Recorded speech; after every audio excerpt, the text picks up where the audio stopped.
कोई माता की उम्मीदों पे न डाले पानी।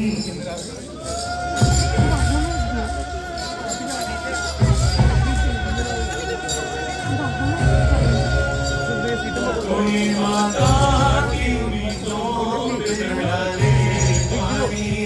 जिंदगी भर तो हमें भेज के डाले पानी।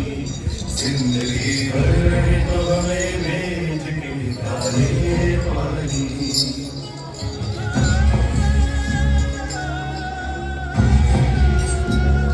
आसमां क्या यही बाकी था गजब जाने को। लागे उल्फत में रखा है हमें तड़पाने को। आसमां क्या यही बाकी था गजब ढाने को। लागे उल्फत में रखा है हमें तड़पाने को। आज इस घर में हम तैयार थे मर जाने को।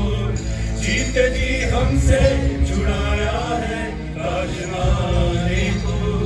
जिंदगी भर तो हमें भेज के काले पानी।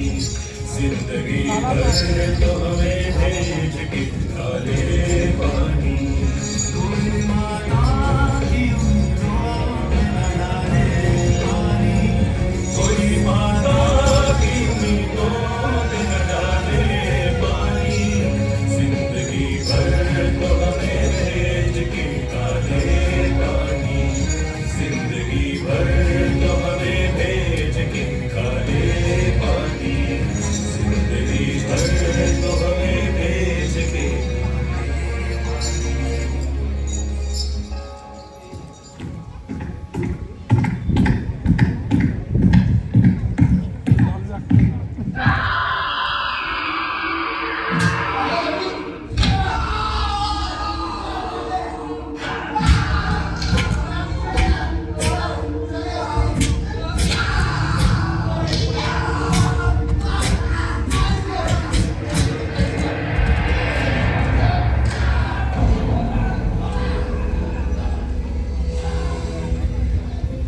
अब भी मौजूद है जुल्मों की निशानी लोगों।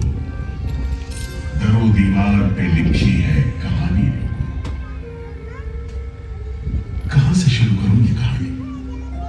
जुल्म सितम की यह दास्तां, आजादी के परवानों की वीरता और त्याग की गाथा। मैं जो एक रूह हूं, आत्मा हूं, उन तमाम लोगों की जिन्होंने अपने खून पसीने से, अपने बलिदान से, जान के कुर्बानियों से इस मिट्टी के जर्रे जर्रे को आजादी का तीरथ बना दिया। मैं गवाह हूं उस जुल्म का जो यहां आदम के बेटों ने आदम के बेटों पर बेरहमी से ढाया। सदियों से मैं इसी जगह मौजूद हूं। मेरे सीने में दफन है वो सारी कहानियां जिन्होंने इन हरे भरे खूबसूरत टापुओं को वो खौफनाक नाम दिया, काला पानी।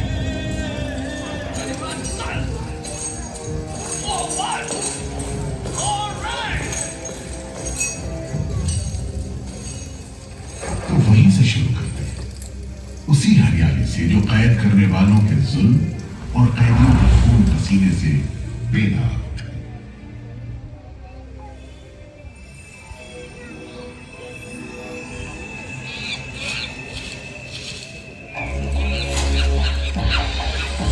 कहते हैं अंडमान द्वीप समूह का नाम रामायण के प्रतापी वानर देवता अंडमान यानी हनुमान के नाम पर रखा गया। पुराने जमाने से ये कहानी चली आती है कि जब राम ने लंका पर चढ़ाई करने की योजना बनाई थी तो पहले इन्हीं टापुओं से धावा मारने की सोची थी, लेकिन बाद में इरादा बदलकर धनुष कोटि से हमला किया। इतिहास और पुराण में अंडमान द्वीप समूह इसी सिलसिले में याद किया जाता रहा है। दूसरी शताब्दी के रोमन भूगोल शास्त्री टॉमी ने इन टापुओं को दुनिया के पहले नक्शे में जगह दी और नाम रखा एक्टिवा, एक ग्रीक गॉड एगेमेम्नॉन के नाम पर, जो भाग्य का प्रतीक है। इन टापुओं की तरफ लोगों का आना शुरू हुआ। धर्म प्रचारक लुटेरे, बागी, मल्ला, किस्मत आजमाने को निकले जहाजी, हर तरह के लोग यहाँ आते रहे। 18वीं सदी के अंत में ईस्ट इंडिया कंपनी ने इन टापुओं पर एक बस्ती कायम करने की कोशिश की और यहाँ लेफ्टिनेंट आर्चिबाल्ड ब्लेयर को भेजा, मगर ये कोशिश नाकाम रही और अगले 60-70 बरस तक किसी ने इन टापुओं की सुध नहीं ली।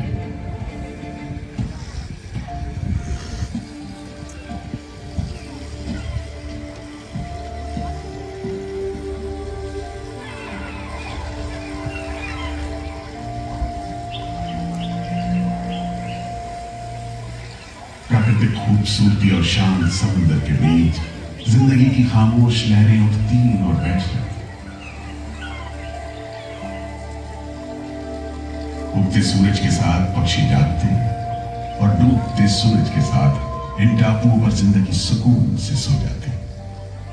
कि तभी भारत का पहला स्वाधीनता संग्राम यानी 1857 की आजादी की लड़ाई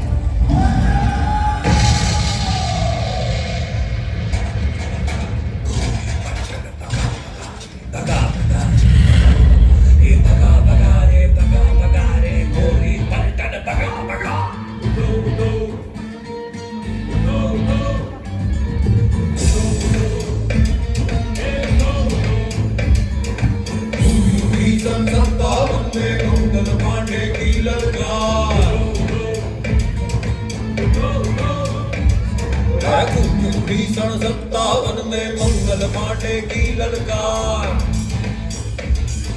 जाओ करो भारत छोड़ो, जाओ अपने देश से बाहर।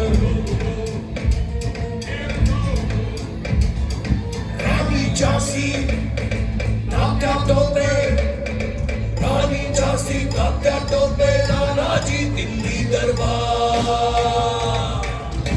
उठो उठो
जल्द ही बगावत की लपटों की तपिश शांत पड़े अंडमान द्वीप समूह पर पड़ने वाली थी।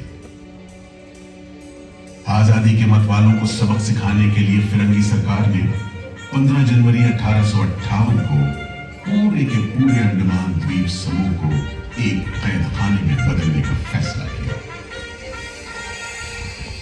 His Excellency गवर्नर जनरल ने काउंसिल में ये फैसला किया है कि अंडमान आइलैंड में कैदियों की एक बस्ती बनाई जाए।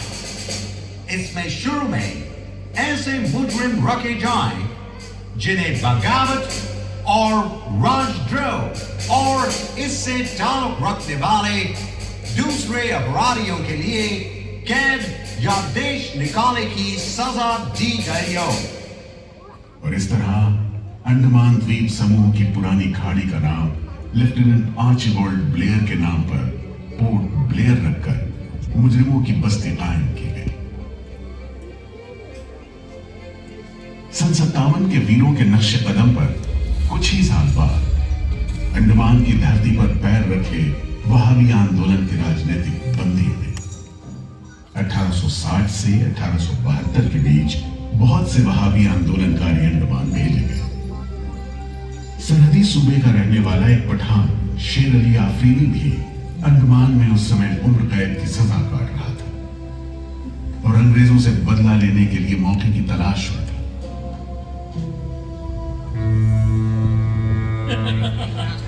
शेर अली, तुम इस भीड़ भाड़ में कैसे? ओए, हम सुना है फिरंगी का लाट साहब इधर आता है। हम भी देखने आया है जुल्म करने वाले का सरदार कैसा दिखता है।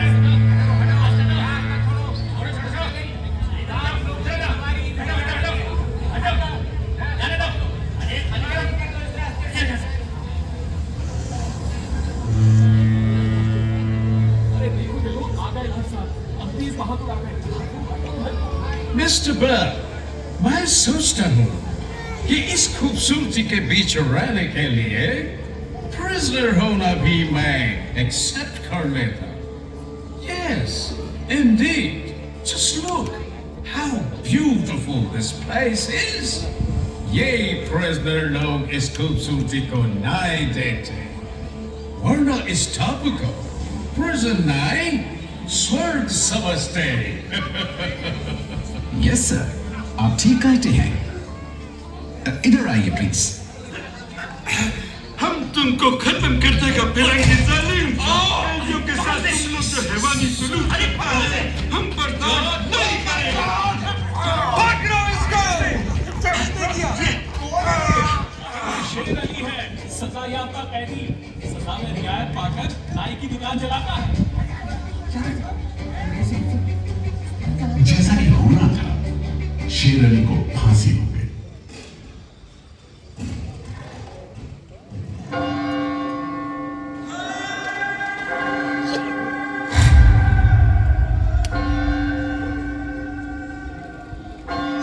शायद इसी घटना का असर था कि ब्रिटिश सरकार ने कैदियों के साथ और भी कड़ाई बरतने के बारे में गंभीरता से सोचना शुरू किया। नतीजे के तौर पर सन 1896 में पोर्ट ब्लेयर की खौफनाक सेलुलर जेल का काम चीफ कमिश्नर केविन और इंजीनियर मैक्विन की निगरानी में शुरू हुआ। यूरेनस मक्विन, आपकी जांच पूरी हो गई? यस सर, हमने पूरा टापू का मुआयना कर लिया है। तो आपके हिसाब से जेल कहाँ बनेगी? मेरा राय भी जेल इसी जगह बने तो अच्छा रहेगा सर। इस पहाड़ी पर? यस सर, हम इस पहाड़ी को ईस्ट का तरफ ऊपर से काट कर समुद्र से 60 फीट की ऊंचाई पर मैदान बना देगा। इससे दो फायदा होगा, जेल के लिए जगह निकलेगा और पहाड़ी काटने से जो मिट्टी निकलेगा उससे हम नीचे का दलदल को भरकर ऑफिसर्स के लिए टेनिस एंड क्रिकेट खेलने का मैदान, इवन जिमखाना क्लब भी बना सकता सर। तय हुआ कि 5 लाख रुपए की लागत से पोर्ट ब्लेयर की इस पहाड़ी पर जेल बनेगा। फौरन कारीगरों के अलावा 600 कैदियों को काम पर लगा दिया गया। इस जेल में एक वक्त में 700 कैदियों को बंद रखा जा सकता है। योजना के अनुसार जेल के बीचों बीच एक मीनार बनाई जानी थी, जिसकी 7 दिशाओं में 7 खंड किसी सितारे की भुजाओं की तरह निकले होंगे। हर खंड में 3 मंजिलें बनाई जानी थी और 7 खंड में कुल मिलाकर 698 कोठरियों का निर्माण होना था। ईंटों की ढुलाई के लिए ट्रेन की 5 मील लंबी पटरी बिछाई गई। इमारत बनाने के लिए ढेर सारे सामान बर्मा से मंगवाए गए। जेल को बनाने में कोई 3 करोड़ ईंटें इस्तेमाल की गई। इंसानी खून पसीने की तो कोई गिनती ही नहीं।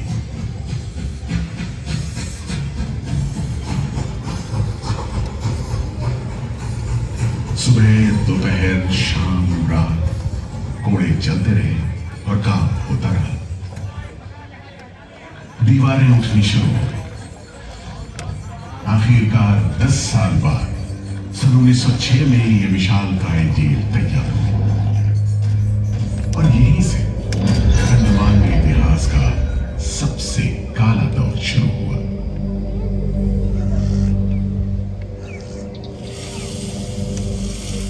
हाँ, सच कहते हो। आज भी उस दौर को याद करके झुरझुरी सी हो जाती है। मैं पुराना पीपल का पेड़ जेल खाना बनने के इस लंबे अरसे में हर रोज अपनी जान की खैर मनाता रहा, क्योंकि इस पहाड़ी पर उगे हुए घने जंगल साफ करने के दौरान बहुत से लोग थे जिनका ख्याल था कि मुझे भी और पेड़ों की तरह काट गिराया जाना चाहिए, लेकिन मैं बच निकला। मेरी किस्मत में शायद खड़ा रहकर इस जेल में होने वाली यातनाएं देखना लिखा था। हर एक कैदी जेल के फाटक के भीतर आकर मेरी डालियों के नीचे से ही निकला है।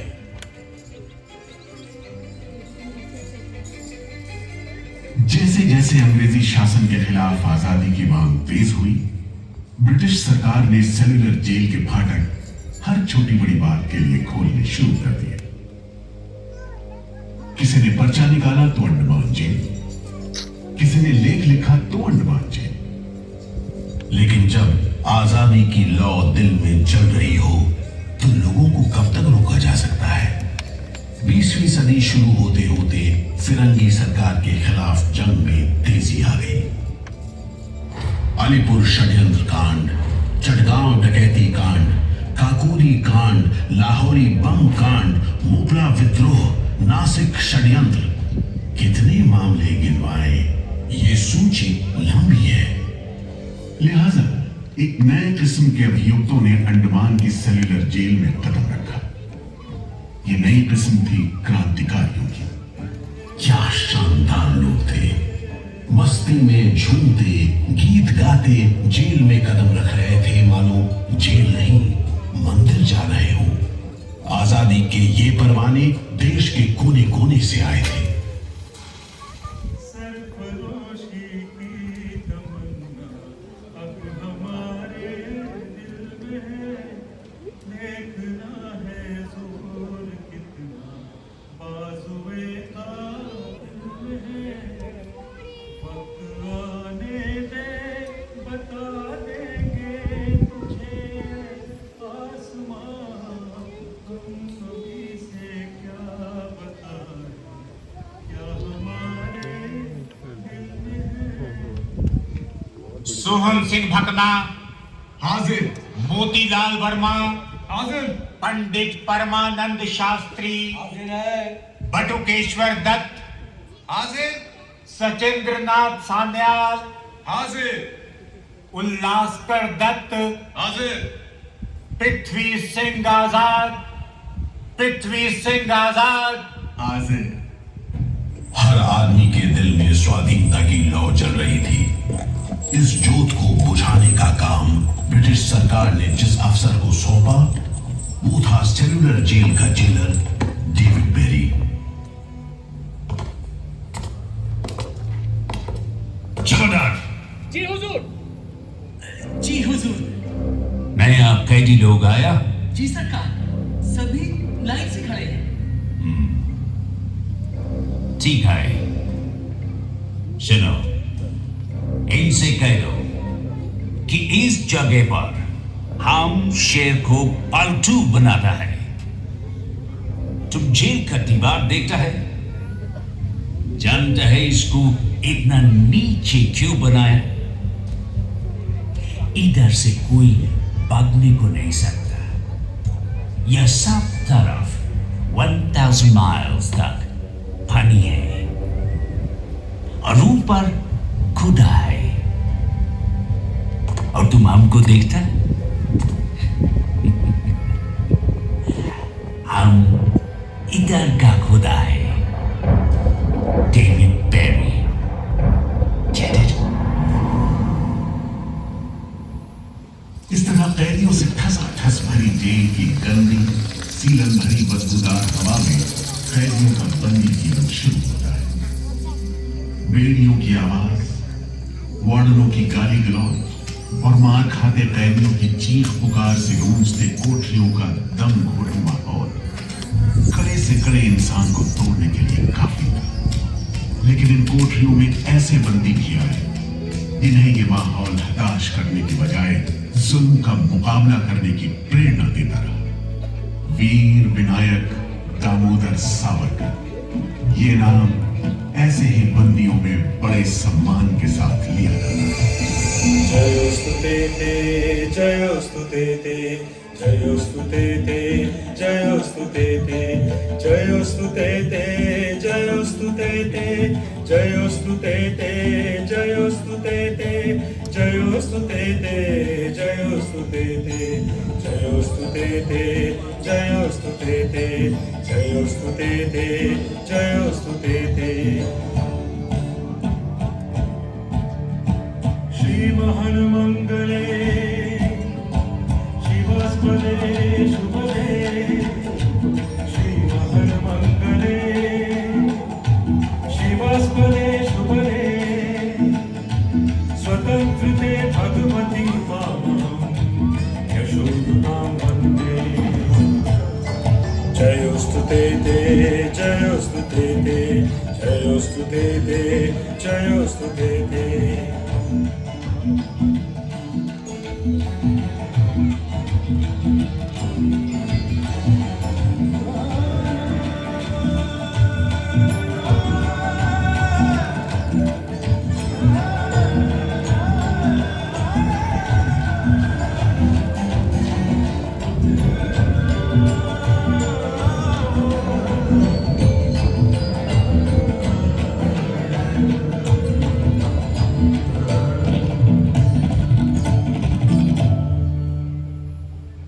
बेड़ियों में जकड़े वीर सावरकर जब सेल्यूलर जेल के अहाते में दाखिल हुए तो उनकी जंजीरों से जुड़े लोहे के पट्टे पर उनके जीन की मियाद खुदी हुई थी। 50 बरस। 24 दिसंबर 1910 से 30 दिसंबर 1960 तक। वेल सावरकर, तुमको 2 बार का उम्र कैद का सजा मिला है। 50 बरस बाद सरकार तुमको छोड़ देगा। मिस्टर बेरी, तुम्हें विश्वास है कि तुम और तुम्हारी सरकार 50 बरस यहाँ रह पाएगी? सावरकर को इस बात में रत्ती भर भी शक नहीं था कि आजादी की जो लपटें हिंदुस्तानियों के मन में धधक रही हैं, उन्हें अंग्रेज अब बुझा नहीं सकेंगे और जल्द ही उन्हें जाना होगा। इसी प्रबल विश्वास के बल पर सावरकर 10 बरस लंबा अरसा सेल्यूलर जेल की एक ही कोठरी में रह सके। उन्हें बहुत ही खतरनाक कैदी करार देते हुए इतने कड़े पहरे में रखा गया था कि उनके भाई गणेश को 2 बरस तक पता भी नहीं चला कि वीर सावरकर उनके ही नक्शे कदम पर चलते हुए सेल्यूलर जेल आ पहुंचे, जहां बरसों की तकलीफ है, जेलर की जुल्म है, कड़ी मेहनत और निदान अकेलापन है, जहां जिंदगी 13 फुट लंबी और 7 फुट चौड़ी कोठरी में सिमट कर रह करती है।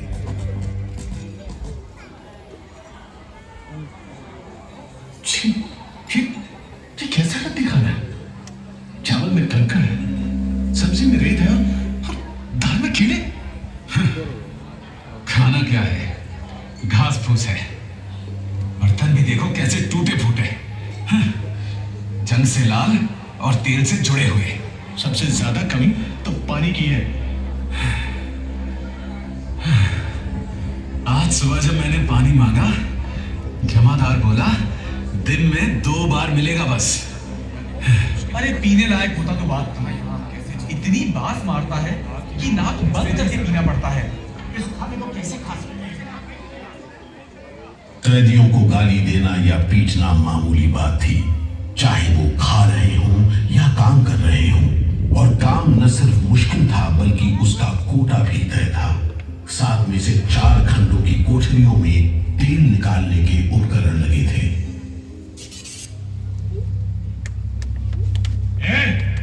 इंदुभूषण, सुधीर, हेमचंद, तुम लोग इधर चलो, नारियल के बोरे उठाओ। एक नारियल, इन्हें पहुंचाओ तीसरी मंजिल पर। शाम तक हर आदमी को 30 पाउंड तेल निकालना है, समझे?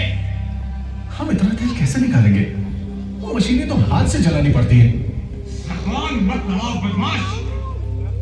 जो हाथ बम पिस्तौल चलाते हैं वो मशीन नहीं चला सकते।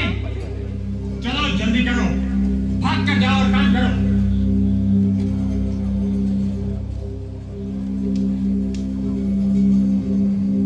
मेरा बात ध्यान से सुनो।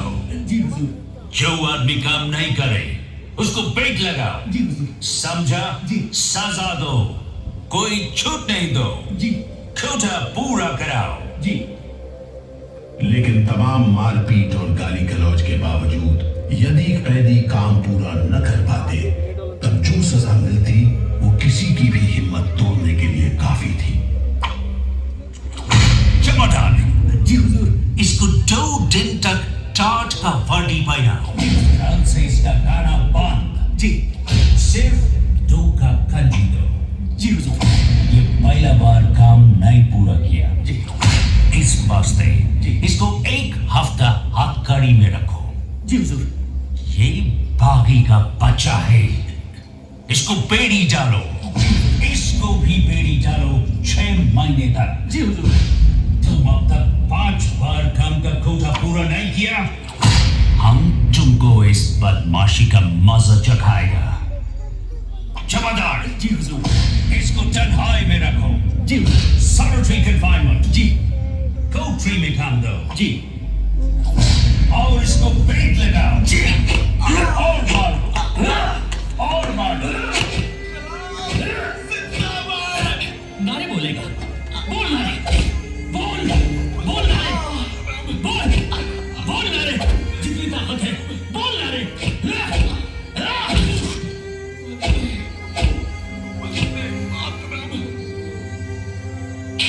उल्हासकर दत्त ने इस सारी तकलीफ की दिल को छू लेने वाली तस्वीर खींची है। हमारे गांव में तेल के लिए कोयलों में बैल जोते जाते हैं।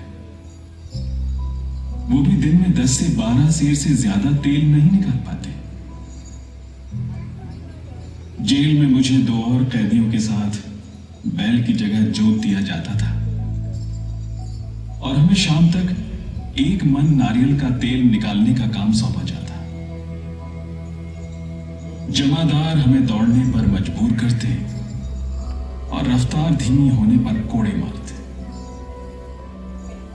हर रोज न जाने हम कितनी बार लड़खड़ाते, गिरते और मार खाते, और ये सिलसिला निरंतर चलता रहा। हुजूर, ये काम करने से इनकार करता है।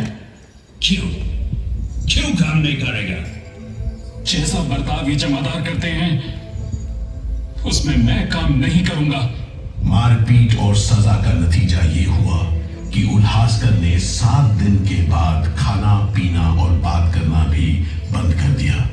वार्डनों का ख्याल था कि उल्हासकर पागल होते जा रहे हैं, लेकिन जेलर बेनी ने इसे नाटक बताते हुए उल्हासकर को बिजली के झटके लगाने का हुक्म दिया, जिसके बाद उल्हासकर 3 दिन और 3 रात बेहोश रहे।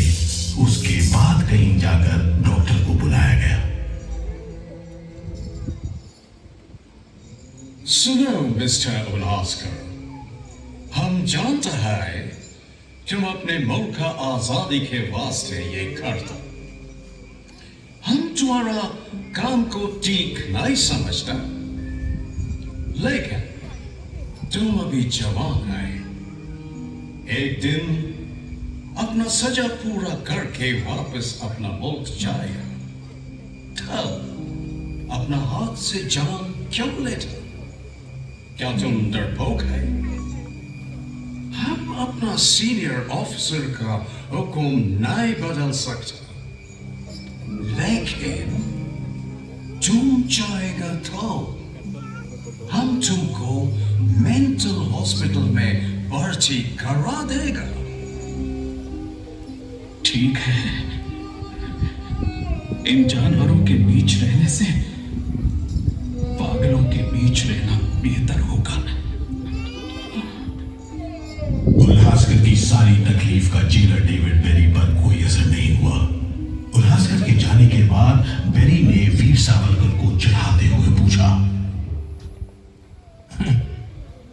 सावरकर, तुम भी पागलपन का बहाना करेगा क्या? तुम्हारे बाद मिस्टर बेरी। अच्छा, हाँ, जिस तरह के अत्याचार तुम कर रहे हो उनसे कोई भी आदमी पागल हो सकता है। रहने दो ये सब बात सावरकर। तुम अच्छी तरह जानता है उल्लासकर पागल नहीं है, बहाना खाता है। मिस्टर बेरी, अगर तुम सोचते हो कि उल्लास बहाना कर रहा था तब तुम पहले ही पागल हो चुके हो। ये सब अत्याचार बंद करो, वरना हमारे पास स्ट्राइक के अलावा कोई रास्ता नहीं बचेगा। छूट नहीं, रियायत नहीं, छूट नहीं, रियायत नहीं।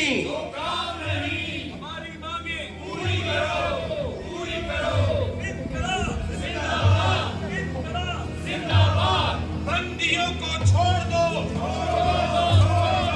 बंदियों को छोड़ दो। और इस तरह कैदियों ने अपना आखिरी हथियार इस्तेमाल करना शुरू किया। हड़तालों का एक लंबा सिलसिला चल पड़ा, मगर ऐसे मामलों से जेलर बेरी और उसके अमले के रवैये में कोई खास फर्क नहीं पड़ा। कुल मिलाकर सेलुलर जेल के कैदी तकलीफ और बदसलूकी के बीच अपने दिन गुजारते रहे।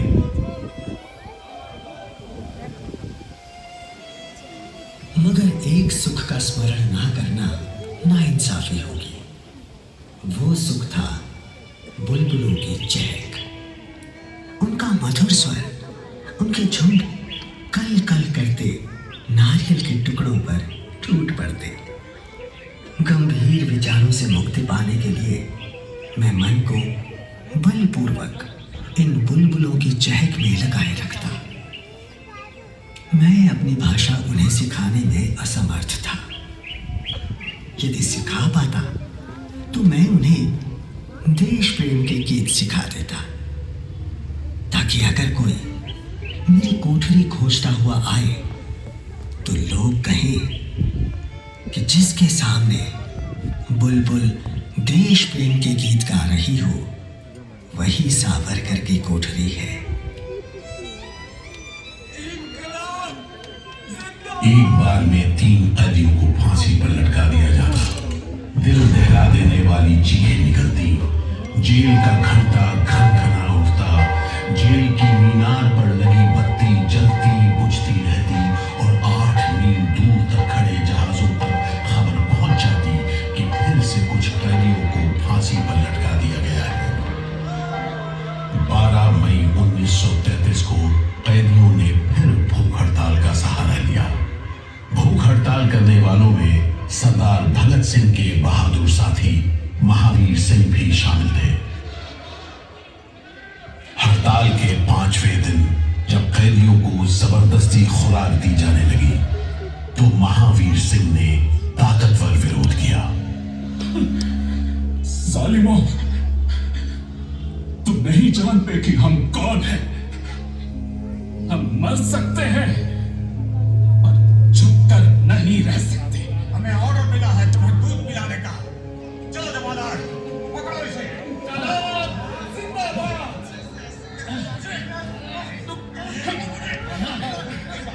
तुम्हें हम जबरदस्ती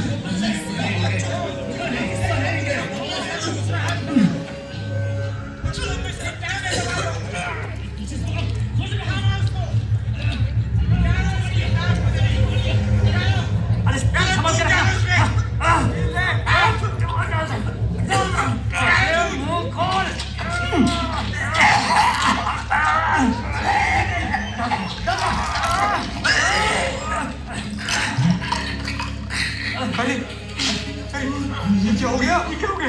अरे ये तो अरे अब क्या करें? अरे इसकी तो आंखें उलट गई। अरे इसकी तो आंखें उलट गई है। अब क्या करें?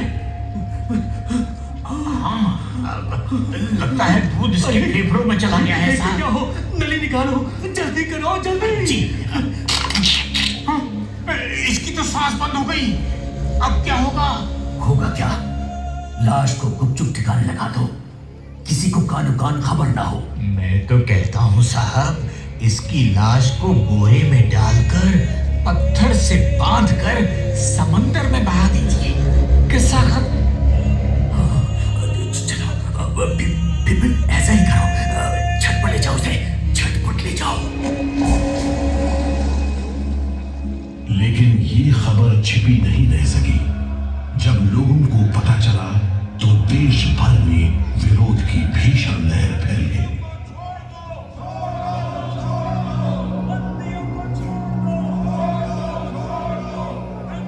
और फिर 45 दिन बाद 26 जून 1933 को जेल अधिकारियों ने हथियार डाल दिए। लेकिन देश अभी भी गुलामी की जंजीरों में जकड़ा हुआ था। इन्हीं हालात में सन 1937 के संवैधानिक सुधार लागू किए गए और कांग्रेस ने अनेक प्रांतों में मंत्रिमंडल कायम किए। स्वाधीनता की तरफ बढ़ते कदमों में तेजी लाने के लिए अंडमान के सेलुलर जेल के बंदियों ने भी आवाज बुलंद की। बंदियों की रिहाई, स्वदेश वापसी और राजनीतिक बंदियों के लिए बेहतर सुविधाएं हासिल करने की मांग को लेकर 24 जुलाई 1937 को सेलुलर जेल के कैदियों ने सामूहिक अनशन शुरू किया।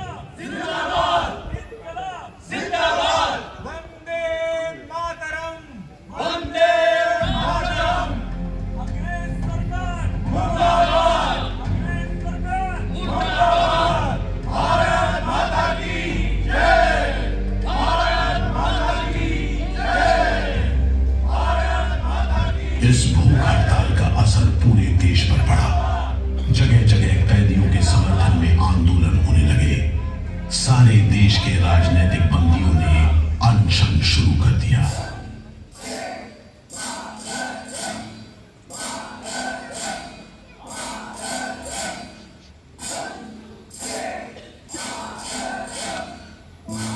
गुरुदेव रविंद्रनाथ ठाकुर और कांग्रेस की कार्यकारिणी की तरफ से जवाहरलाल नेहरू ने कैदियों से भूख हड़ताल समाप्त करने की अपील की और 28 अगस्त 1937 को गांधी जी ने सेलुलर जेल के बंदियों को तार से संदेश भेजा।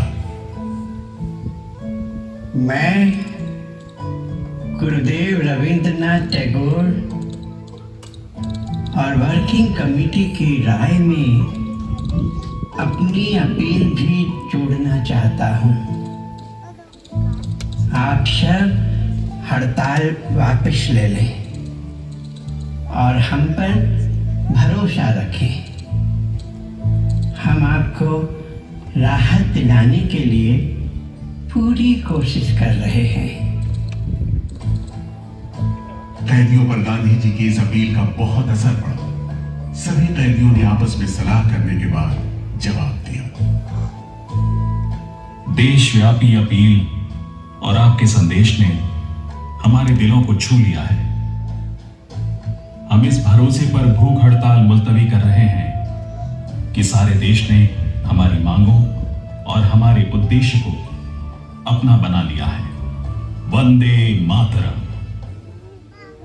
36 दिन के संघर्ष के बाद एक बार फिर बंदियों की जीत हुई।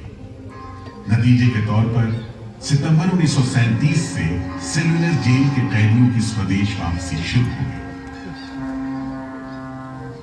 आखिरी जत्था जनवरी 1938 में रवाना हुआ और 80 साल बाद सेलुलर जेल राजनीतिक बंदियों से खाली हो गई और अंडमान द्वीप समूह के इतिहास का एक तकलीफदेह दौर खत्म हो गया।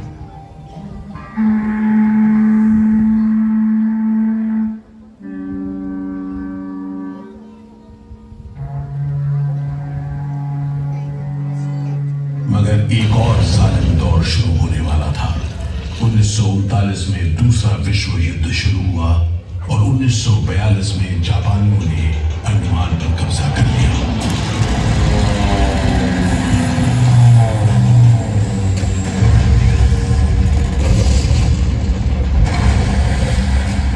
हालांकि अंडमान पर जापानियों का कब्जा सिर्फ 3 साल रहा, लेकिन इस अरसे में ही उन्होंने काफी जुल्म किया। हर आदमी उनकी नजर में अंग्रेजों का जासूस था। हर रोज खेतों से, दूर दराज के गांव देहात से दसियों लोग पकड़े जाते और मौत के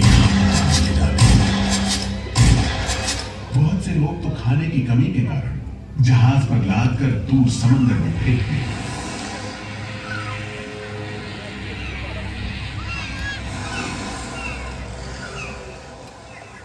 इसी दौरान नेताजी सुभाष चंद्र बोस अंडमान आए और जेल का मुआयना भी किया, मगर जापानी उन्हें जेल के उन हिस्सों में नहीं ले गए जहां वो सैकड़ों कैदियों को जासूस करार देकर तकलीफें पहुंचाते थे। अपनी छोटी सी अंडमान यात्रा के दौरान नेताजी ने तिरंगा भी फहराया।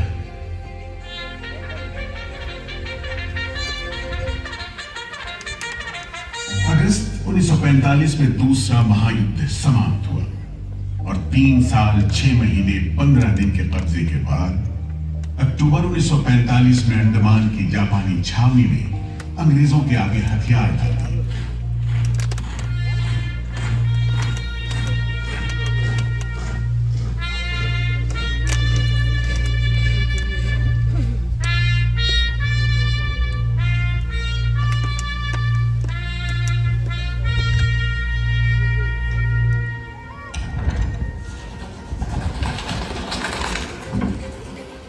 सेलुलर जेल के फाटक एक बार फिर खुले और कैदियों को रिहा कर दिया गया। इसके बाद 2 साल के अंदर भारत में ब्रिटिश सरकार का शासन खत्म हो गया।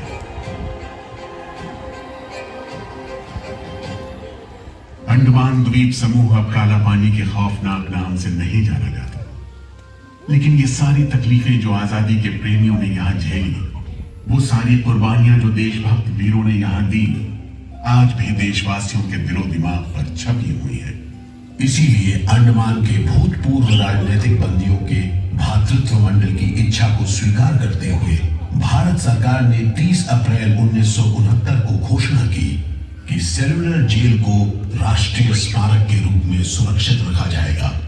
भारत की आजादी के दीवानों ने जो अमानवीय यातनाएं इस कारागार में सही, ताकि भारतवर्ष आजादी की उन्मुक्त हवाओं में सांस ले सके, उन बलिदानों को आने वाली पीढ़ियां भूल नहीं पाएंगी।